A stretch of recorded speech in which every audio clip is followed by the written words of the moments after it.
श्री कबीरदास जी की दिनचर्या और उनका भगवत भाव। श्री कबीरदास जी जीवन निर्वाह के लिए ताने बाने से कपड़ा बुनते थे, किंतु उनके हृदय में श्री राम जी का नाम रूप मंडराया करता था। वे कपड़ा उतना ही बुनते थे जितने से परिवार का खर्च चल जाए। एक बार बाजार में कपड़ा बेचने के लिए आप खड़े थे कि एक साधु आपके पास आकर बोला कि मुझे कपड़ा दीजिए, मेरे पास पहनने के लिए कुछ नहीं है। तब आप उसे आधा थान फाड़ कर देने लगे।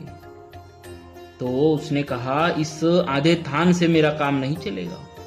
श्री कबीरदास जी ने कहा, यदि पूरा थान लेने का निश्चय आपने अपने मन में किया है तो लीजिए, यह पूरा थान ही लीजिए। श्री कबीरदास के घर पर उनकी स्त्री लोई, माता नीमा, पुत्र कमाल और पुत्री कमाली, ये सभी रास्ता देख रहे थे। घर में भोजन सामग्री का अभाव था, अतः सभी भूखे थे।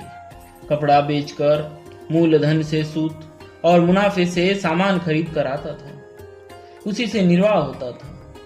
दूसरे दिन के लिए कुछ बचता ही नहीं था।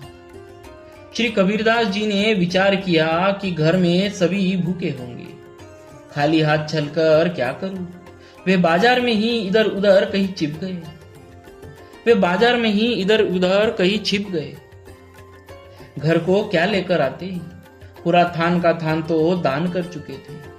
भगवान घट घट वासी है। श्री कबीरदास जी के सच्चे भगवत भाव को जानकर और घर के लोगों को दुखी देखकर वे व्यापारी केशव बंजारे का रूप धारण कर बैलों के ऊपर बहुत सा आवश्यक सामान लाद कर गए। सब सामान उन्होंने कबीरदास जी के घर में रख दिया और कहा, यह सामान सुविधा के लिए है, इससे आराम से निर्वाह करो।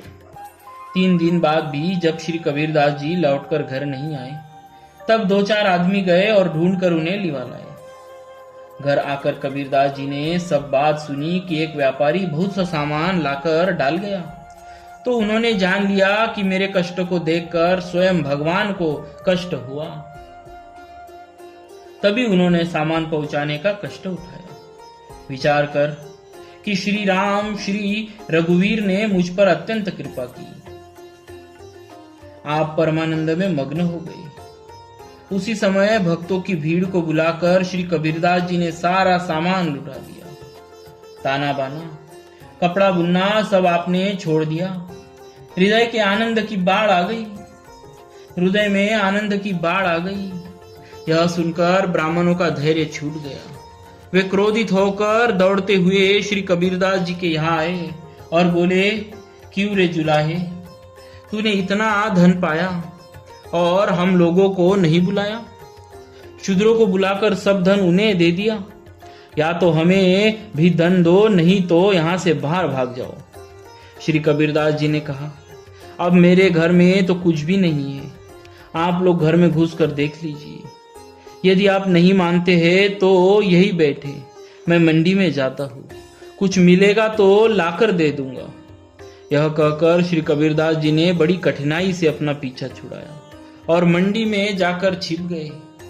इस प्रकार उन्होंने संकट को टाला। इसी समय भगवान श्री कबीरदास जी का रूप धारण करके आए और बहुत सा धन लाए। उन्होंने आदर पूर्वक ब्राह्मणों को धन देकर उनका समाधान किया। वे लोग धन लेकर बड़ी सुखी हुए।